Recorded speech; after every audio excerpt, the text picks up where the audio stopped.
waxaa jira mas'uul sare oo xisbiga ka tirsan oo xiran madaxweynihiina waad kulanteen mar kale weli ma kala hadasheen madaxweynaha arintaa habeen horaan ka wada hadalnay madaxweynaha oo yiri ninkan maxaad u haysataa inaan wixii waa seediga ii dhaaf ama arumaha seediga soo dhaxgalbiyo waxaan door wax xoqayahaygii dibada wixii waxyaalahaas isku haysanay ii dhaaf seediga bay marxaatiyaas la fadhiyo xogaha hayno waxay sheegayeen in dacwad laga gudbiyay oo dawladdu ka gudbisay siiba madaxtooyadu markii dambe wada hadal lagu dhameeyay arinta maxaa ka jira anuu madax imay soo galay dacwadaas laakiin wax ka xun bay ugu sameeyay madaxweynuhu uu la dagaalamay 27 bisha aan qarinay dalka dantiisa uu ka ilaalinay malaw maqal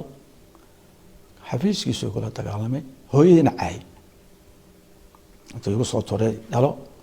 hooyada waxa ku sameeyay wiili laadna igu la soo orday laakiin waxa la yaan sheegin laga hadda waa sheegin marka arinta sababtay inaad isku dhacdaan oo waliba aad isku gacan qaadaan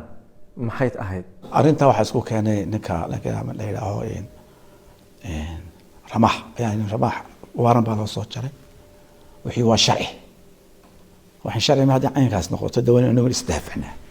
idinku waxaad tihiin xisbiyadii mucaaradka oo doorka dawladnimada qayb weyn ku leh oo waliba la xisaabtankii dawladda ah ee lagu xisaabtamayay inay mustaqbalka bedeli doonaan marka idinka muxuu yahay maxaa la idinkaga talagelayaa ee idin qorshaysan